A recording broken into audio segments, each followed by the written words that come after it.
Hola, ¿qué tal? Este es Resumen Latinoamericano, como todas las semanas, emitiendo desde aquí, desde Argentina, para todo el mundo. Les damos las gracias, como siempre, a quienes nos retransmiten, tanto en Argentina como en el continente. Y comenzamos el programa que va a ser especial, dedicado al comandante Hugo Chávez. Se han cumplido 10 años de aquel día en que el imperialismo logró su objetivo de asesinar a quien representaba y representa uno de los baluartes de la revolución latinoamericana y yo diría que mundial. Hugo Chávez hizo todo lo que debe hacer un revolucionario a partir del contacto con su pueblo y también a través de su expansión a nivel del continente latinoamericano y el internacionalismo que practicó, hoy ha dejado una huella sin duda en todo el planeta, porque de lo contrario este 5 de marzo que pasó no hubiera habido tantas movilizaciones, tantos actos, tantos recuerdos, no solamente en Venezuela, sino en todo el mundo. Para hablar de Hugo Chávez, para hablar de Venezuela y para hablar de todo lo que el comandante eterno hizo, entrevistamos a la embajadora de la República Bolivariana de Venezuela en la Argentina, la compañera Estela Lugo. Con ella charlamos en la embajada sobre precisamente la trascendencia de Hugo Chávez y el legado que hoy muchos de nosotros seguimos tratando de llevar en nuestra mochila para lograr lo que está todavía pendiente, la independencia del continente. Vamos a escuchar y ver a la embajadora Estela Lugo. Embajadora, 10 años sin la presencia física del comandante Hugo Chávez Frías. ¿Cómo sintiste el cimbronazo? ¿Qué significa esa ausencia? Bueno, viéndolo en perspectiva, en ese momento nosotros estábamos ese día reunidos en Caracas con el hoy presidente Nicolás Maduro. Sabíamos las condiciones, yo era entonces gobernadora, y sabíamos las condiciones delicadas en que el comandante Chávez había llegado a Venezuela y bueno, su intención de estar en su país. Un poco que no pasara lo que pasó con Bolívar. Yo imagino el comandante ya sabiendo las condiciones médicas que tenía, ¿no? Pero en lo particular, en lo personal, cuando uno ve a una persona gigante, me pasó cuando mi padre, a mí me decían que mi padre tenía una enfermedad terminal, yo era muy joven, y cuando finalmente trasciende, pues yo eso no lo podía entender. Para mí no podía morir mi papá. Y algo así más o menos siento que me pasó con el comandante Chávez. Yo, dentro de mi ser, creía que él iba a revertir esa... Es un poco inocencia, creo yo, ¿no? Que iba a revertir todo ese proceso y que iba a salir, pues, triunfante físicamente.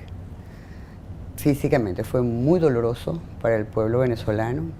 Estuvimos allí, estuvimos en la marcha larga hasta pues allí donde estábamos en la academia militar, y sentir mi propio dolor acompañado con el dolor del pueblo venezolano era desgarrante.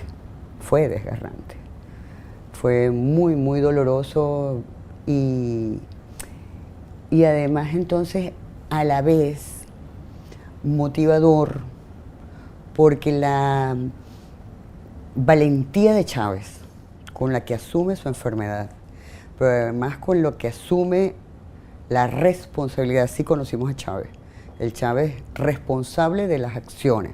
El Chávez que salió un 4 de febrero y dijo: yo soy el responsable de esta acción militar Y el Chávez que sale un 8 de diciembre y le dice al país del 2012, si vinieran nuevas dificultades del tamaño que fueran, unidad, lucha, batalla y victoria, les pido, elijan a Nicolás Maduro. Deja el camino, deja el sendero por donde va a transitar el pueblo venezolano y en medio del dolor, escuchar además al pueblo decirle, Chávez, te lo juro, mi voto es por Maduro. Era desde el dolor desgarrador del alma, del corazón del pueblo mismo, con esa promesa hermosa, amorosa, a ese paso a la inmortalidad del comandante Chávez. En tu relación, desde tu cargo en ese momento, ¿cómo era tu relación con Hugo Chávez? ¿Cuándo se cruzaron en alguna instancia en la cual vos sentías que ese comandante con el que estabas hablando tenía las posibilidades de tener futuro, a pesar incluso de esto que pasó, de la desaparición física? ¿Cómo lo vivías en la relación de militante y también de mujer y hombre que están forjando una revolución? Comenzó sin duda el 4 de febrero, cuando Chávez sale y le dice al pueblo que por ahora, que ese por ahora no era la rendición de Chávez. El por ahora es, por ahora no logramos los objetivos, pero vamos. Él toma, él encarna la esperanza de todo ese pueblo que durante toda esa década, producto de las medidas neoliberales, del Fondo Monetario Internacional y de lo que llamaban el gran viraje de Carlos Andrés Pérez, lo que había hecho era empobrecer cada vez más al pueblo venezolano. Él encarna ese sentimiento en todos nosotros, los venezolanos y las venezolanas, y allí nos encontramos con Chávez. Luego, cuando asume la responsabilidad, es preso, sale luego liberado a la calle y empieza a recorrer el país con una convicción de que había que transformar todo lo que tuviese que transformarse, que tenía que transformarse para lograr una revolución. Y ahí empezamos a enrolarnos o a unirnos los venezolanos y las venezolanas. Y empezamos entonces, a pesar del ataque desde el principio que tuvo el comandante Chávez, de ponerlo como un demonio ante el pueblo venezolano amó a Chávez. Amó a ese hombre valiente que salió el 4 de febrero, amó al hombre que salió a recorrer las catacumbas del pueblo. Y cuando conocías a Chávez, por supuesto te convencía la acción de su palabra. Y así fue en todo su trayecto. Por eso Chávez, a pesar de toda la agresión que desde el principio tuvo, Chávez logra elegirse presidente y logra liderar además esa transformación profunda que se ha tratado de hacer en varios pueblos y no se ha logrado, como es, por ejemplo, transformar el marco jurídico para poder efectivamente pasar de un marco jurídico que te represente a un marco jurídico donde tú seas el protagonista, donde tú seas el que participe. Y en esa medida, la evolución acelerada que llevaba el comandante Chávez, que a veces siento que se frustraba de que no entendiéramos el por qué había que hacerlo rápido, ya, juntos. Lo primero que hace Chávez es que transforma, el pueblo lo acompaña, un 75%, 76% acompaña, le pregunta, ¿quieres una nueva constitución? Sí, vamos a hacerla. Y la gente se va debajo de un árbol, a las universidades, a las plazas públicas, en las bases del pueblo, a hablar de lo que quiere que esté allí en la Constitución. Se redacta, digamos jurídicamente, y va y se le vuelve a preguntar al pueblo. El pueblo sabía por lo que estaba votando y lo vota masivamente. Y apoya al presidente. Luego viene la gran reelección, que es en el 2000, que se reelige a Chávez, con un gran liderazgo, Y por supuesto, digamos, el gobierno imperial, por un lado, los grandes capitales por el otro, empiezan a ver cuáles son las debilidades de Chávez para ver por dónde, hablando de la época de Bill Clinton, cómo yo puedo rodear a ese hombre para dominarlo. Y en Venezuela decimos no le consiguieron orilla a Chávez. Entonces no pudieron con el comandante Chávez. Y aquí entonces le dan Néstor y el presidente Chávez el golpe a las pretensiones imperiales del área de libre comercio de las Américas, con aquella célebre frase de alca, alca, al carajo. Eso con Bill Clinton. Luego Bush, el golpe de Estado. Bueno, intentan el golpe de Estado contra Chávez, cuando ven que está transformando realmente el marco jurídico, que se le está saliendo de las manos el control de Venezuela, de nuestro petróleo, de nuestras tierras, y era el carácter, en primer lugar, antiimperial de Chávez. Luego, la participación del pueblo, cómo nosotros incorporamos al pueblo. Declarar además que es una revolución socialista, pero no es solo socialista, es socialista comunal, donde el pueblo participa y empieza a crearse a partir de allí un paraguas de leyes para darle fortaleza a cada uno de los ámbitos. Entonces vienen las leyes de equidad, de inclusión de las personas con algún tipo de discapacidad, la inclusión de la mujer permanentemente. Chávez se declara feminista, que fue un gran impacto para nuestro patriarcado, y empieza a hacerse entonces toda una movilización. Se crea, por ejemplo, la ley de los consejos comunales, donde el pueblo tiene una ley que puede accesar a los recursos del Estado y transformar su propia realidad en su localidad. Y se convierte entonces en gobierno también. O sea, y participa protagónicamente en el gobierno. Pero además entonces,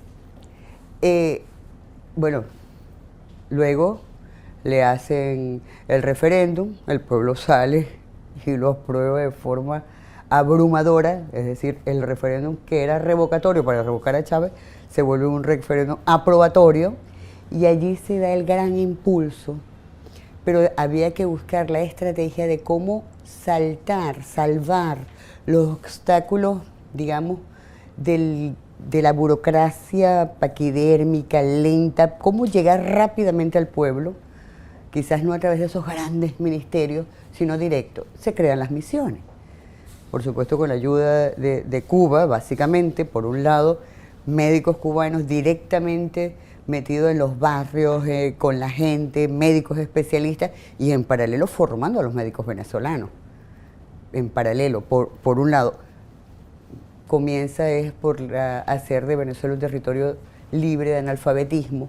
Cómo acercar la educación al pueblo venezolano, es así como el pueblo venezolano empieza a estudiar desde dejar de ser analfabeta hasta primaria, secundaria, universitaria. Yo fui testigo de personas de 75, 80 años graduándose de licenciado, porque había acercado, y además la posibilidad cierta de que las mujeres pudiéramos, y llegó un momento en que en la educación universitaria había muchísimas mujeres. ¿Por qué? Porque la universidad estaba cerca de su casa, podía atender su trabajo, todas sus ocupaciones, más ir a la universidad. Entonces eso fue un salto extraordinario en materia educativa, que era lo primero que quería el comandante Chávez, en materia de salud, acercarle la salud y empezar a ver qué necesita las personas. Anteojos. Son costosos para las personas pobres, vamos a darle los anteojos. Ah, bueno, entonces la ofensa de la oligarquía era que te llamaban sin dientes, o que tenían los dientes feos. Bueno, vamos a hacer operación sonrisa, misión sonrisa. Y empezaron a crearse, a partir de las necesidades de escuchar al pueblo, una cantidad de misiones, sin duda, una evolución en el pensamiento del comandante Chávez, que tenía la particularidad de ver más allá y que nos enseñó a muchos venezolanos a ver que lo que habíamos paisajizado de alguna manera cada vez que pasábamos por un sitio y veíamos un cartón, el comandante Chávez nos enseñó que eso no era un cartón, que era una persona que estaba ahí debajo y que esa persona había que rescatarla y se rescató.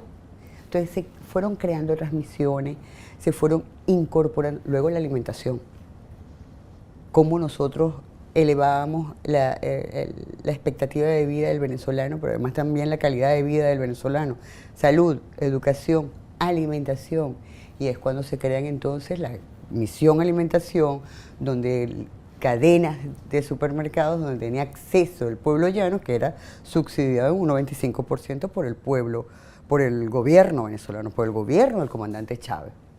Ah, pero entonces Chávez va a la calle y empieza a escuchar vivienda. Tenemos, Chávez, casa, necesitamos casa. Crea la gran visión Vivienda Venezuela. Y te lo estoy contando así como a grandes rasgos, porque pudiéramos hablar muchísimo del comandante Chávez. Y entonces tendré yo que ponerme al frente de la gran misión Vivienda Venezuela. Ese era un regaño para nosotros, ya yo era gobernadora en ese momento. Y ahí, bueno, todos nos pusimos al frente. Pero cuando digo todos, no hablo solamente de las personas que teníamos una responsabilidad de gobierno. El pueblo empoderado comienza entonces un proceso donde Chávez dice, vamos a ver cuántas personas realmente necesitan vivienda. Quiero el número. Chávez era un matemático. Entonces, bueno, el censo. ¿Dónde los vamos a hacer? ¿Dónde están los terrenos? Entonces hay que buscar los terrenos. En Caracas no hay terrenos, sí hay terrenos. Busquemos los terrenos. Y tienen que ser terrenos que además tengan los servicios, porque eso te da la posibilidad de, no es solo la construcción de la vivienda. Sembrar una vivienda tiene prácticamente el mismo costo que el terreno con su servicio. ¿Con qué? ¿Cuáles son los materiales? ¿Con quién? Así, los profesionales y el pueblo empoderado. ¿Cómo vamos a entregar las viviendas? En las comunidades, el pueblo decide las viviendas que estamos construyendo y cómo se van. Entonces se hacían asambleas de viviendos venezolanos, se hacen, de hecho. Y bueno, empezó un ritmo de construcción de viviendas, que estamos hablando de 1000 viviendas día, que a pesar del bloqueo, el presidente Nicolás Maduro hoy entrega, construye 1000 viviendas día promedio en nuestro país, a pesar de las grandes dificultades que ha tenido que enfrentar el presidente Nicolás Maduro. Impensables. Entonces te decía, por un lado, Clinton trató de enamorar a Chávez, ver por dónde, cuál era la debilidad para someterlo. No lo consiguieron. Bush, el golpe de Estado. Y Obama, matarlo. Las sanciones. Más sanciones. Trump, bueno, comienza con las sanciones, pero ya después del comandante Chávez haber trascendido. Ya estando el presidente Nicolás Maduro electo por el pueblo venezolano, cuando no logran, con la movilización y el financiamiento a la derecha oligárquica de nuestro país, no logran sacar de la presidencia al presidente Nicolás Maduro, entonces empiezan a presionar con las sanciones. Pero fue ese más o menos el... Clinton trató de enamorar al comandante Chávez, a ver cuál era su debilidad. Bush, el golpe de Estado. Obama, la muerte de Chávez. Y con eso, el fin de la revolución. Luego, no puede, financian a la oposición venezolana para que saquen al presidente Nicolás Maduro, electo por el pueblo venezolano, no lo pueden sacar, y entonces van con las sanciones. Hasta el día de hoy, 929 medidas coercitivas unilaterales. Ellos las llaman sanciones, no son sanciones, porque nosotros no hemos hecho absolutamente nada porque nos deban sancionar, que hemos querido.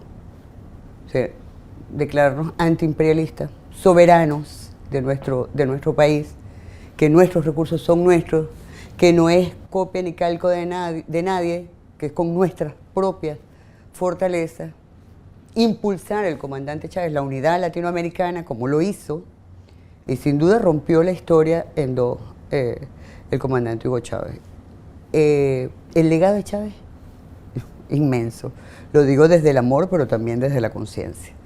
El querer al presidente Chávez y el permanente discurso que a veces no entendíamos, de 7 horas de discurso, de diferentes formas, para llegar a las diferentes mentes, al corazón, no solo del pueblo venezolano, ¿Cómo romper entonces con el mensaje permanente colonialista de los grandes medios de comunicación?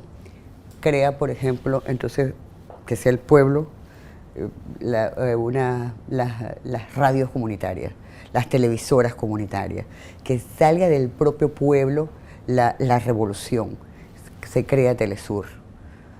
Entonces empiezan a nacer las organizaciones donde se une la América Latina, con la convicción bolivariana de que juntos, con todo nuestro territorio, nuestra riqueza y nuestra gente, con nuestras creencias, con nuestras particularidades, desde las creencias ancestrales que rescatamos, que nos habían endilgado, tratando de que hacernos creer que nuestras creencias ancestrales eran demoníacas, que solo era el cristianismo, no, rescatando todas las creencias, desde las ancestrales hasta que las que tuviéramos. Todo ese rescate que hace, todo ese rescate histórico, que decían, pero bueno, ¿para qué hablar de Bolívar? Bolívar se murió y olvídate a Bolívar. Y, claro, olvida la historia, olvida tu cultura, olvida tu himno nacional, olvida tu patria y entregalo todo. Contra eso luchó Chávez y luchamos hoy. Y su legado se ha preservado, aun cuando ellos creyeron que matando al comandante Chávez físicamente, mataban la idea, pues a pesar de lo muy duro que le tocaba al presidente Nicolás Maduro, pues la idea del comandante Chávez se posó en el alma del pueblo venezolano y de muchos pueblos de nuestra América, sabiendo que podemos tener cualquier diferencia, pero tenemos un enemigo en común que sabemos que lo único que quiere de nosotros es expoliarnos. Y por eso, hasta por sobrevivencia, es necesaria la unión. En todo este relato sintético, porque como vos decís, habría para hablar horas de lo que ha hecho Chávez, hay una combinación de voluntad política, que es lo que a veces uno le parece que falta en otros gobernantes de América Latina, y audacia. O sea, claro que hay mucha audacia también para llevar adelante esto. Pero hay algo que no tocamos y que me parece fundamental también, que es el tema de lograr que las Fuerzas Armadas venezolanas y las milicias populares sean un solo puño precisamente para enfrentar esto. Él siempre hablaba de, esto es una revolución pacífica, pero armada. Cívico-militar. Exactamente. ¿Qué es la historia de Chávez? Porque la historia de Chávez es eso, levantamiento cívico-militar, elecciones, pero después fortalecer. Este es el resguardo. Coincidimos que es el resguardo fundamental junto con el pueblo armado y las milicias y estas Fuerzas Armadas. ¿Esto perdura hoy? ¿Sentís que hay una unidad férrea en ese sentido? Sin ninguna duda. Fíjate, Chávez nace de una familia humilde, pero de un par de maestros, una formación, digamos, familiar hermosa.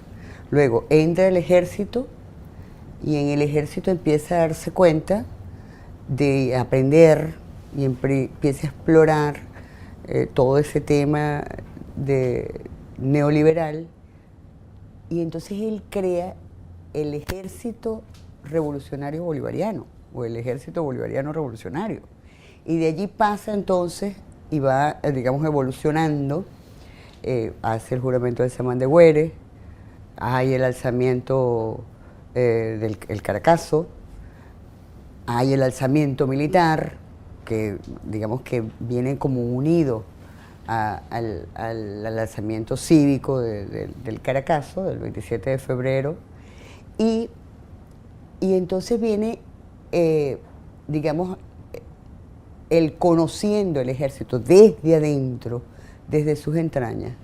Por supuesto empieza además a ser partícipe a los militares en el país, que participen, que tengan participación activa también en la revolución. Y el ejército o las Fuerzas Armadas, o la Fuerza Armada venezolana acompaña, que es pueblo y Fuerza Armada acompaña sin ninguna duda y empieza a ser entonces la Fuerza Armada parte indisoluble, viene del pueblo, es el pueblo, pero con una formación revolucionaria sin ninguna duda. Yo estoy convencida de que eso ha sido una de las grandes fortalezas de la revolución, que es la Fuerza Armada Nacional Bolivariana, pueblo con el pueblo. Y luego la creación de las milicias. Yo soy miliciana. Y de alguna manera han tratado de, también igual, de demonizar el hecho de que uno sea miliciano. ¿Qué quiere decir ser miliciano en nuestro país? Es ser patriota. Es tener las herramientas técnicas de defensa de la patria si llegara el momento de que tuviéramos que más allá, porque estamos hablando de personas profesionales que asumieron, Chávez invitó a todo el pueblo venezolano a participar en la milicia, a incorporarse en la milicia. Y es el pueblo que se incorpora y la Fuerza Armada le da las herramientas al pueblo, patriotas, para defender nuestro territorio. Y Chávez le da las herramientas ideológicas, por supuesto.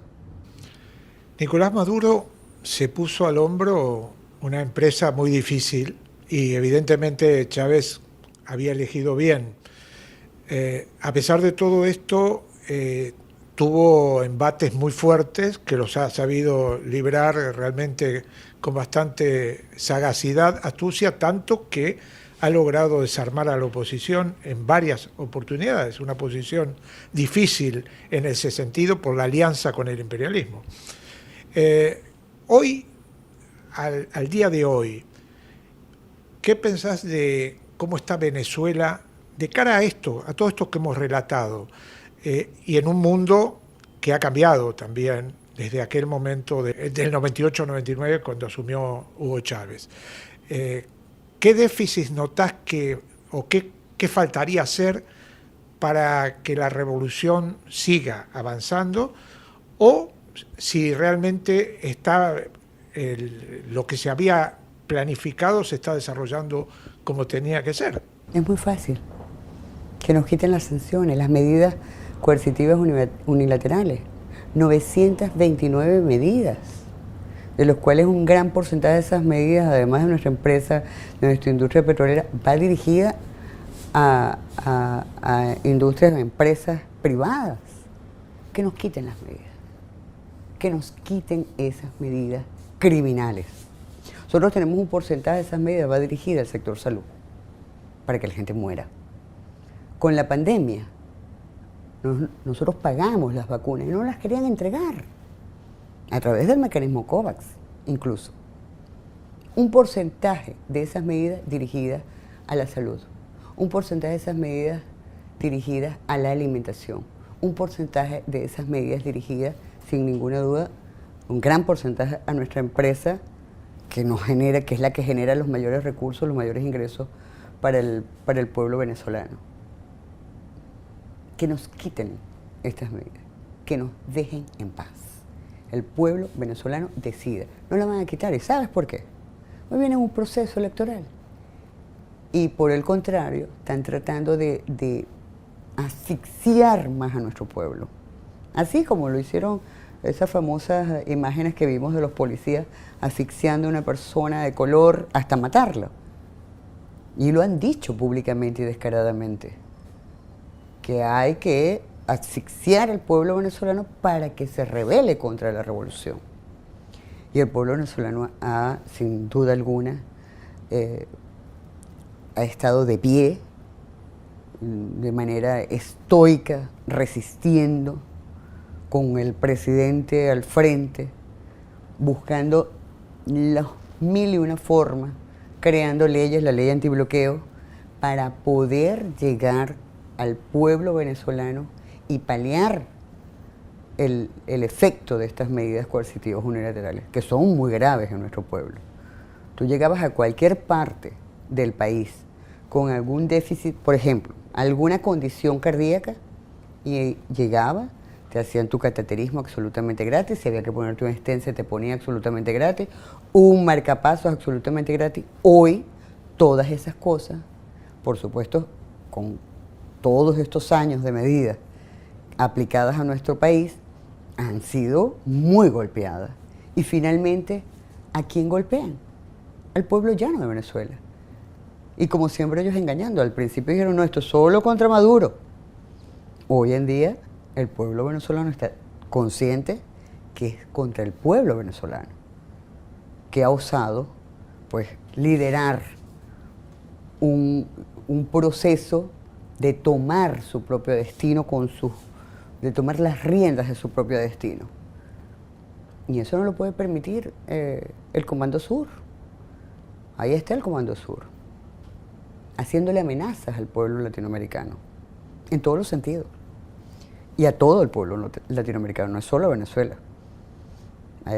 Lo hace con el Caribe también, lo ha hecho con Cuba por más de 6 décadas, con Venezuela, pero también hay medidas para otros países y permanentemente amenazando.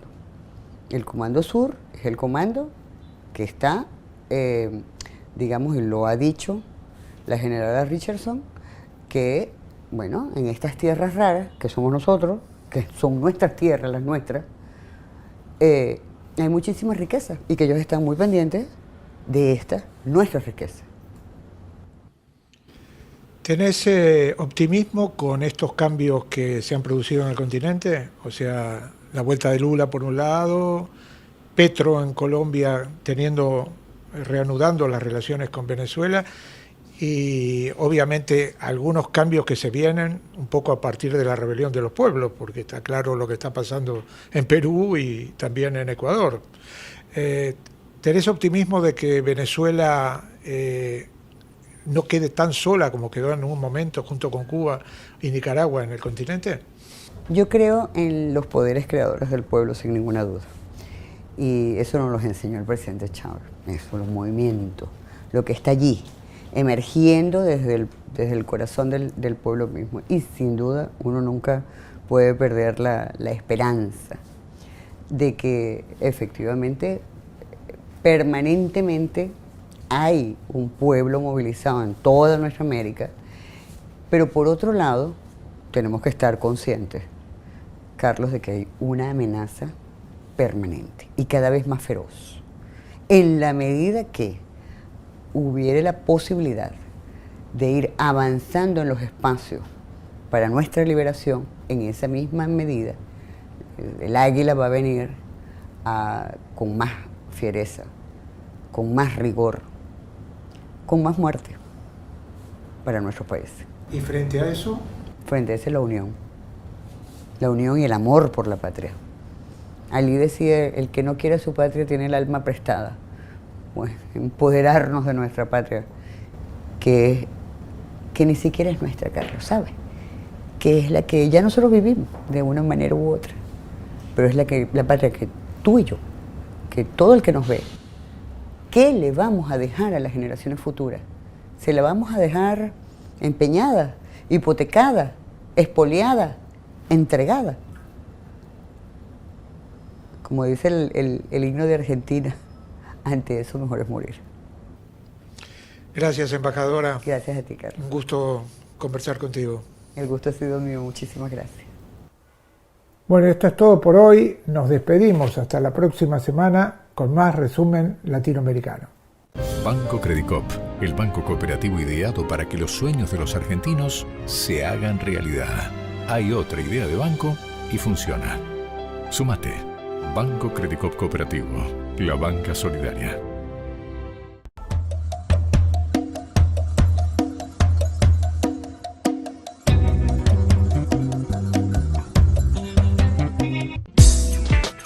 Sindicato de Visitadores Médicos, Asociación Agentes de Propaganda Médica de la República Argentina.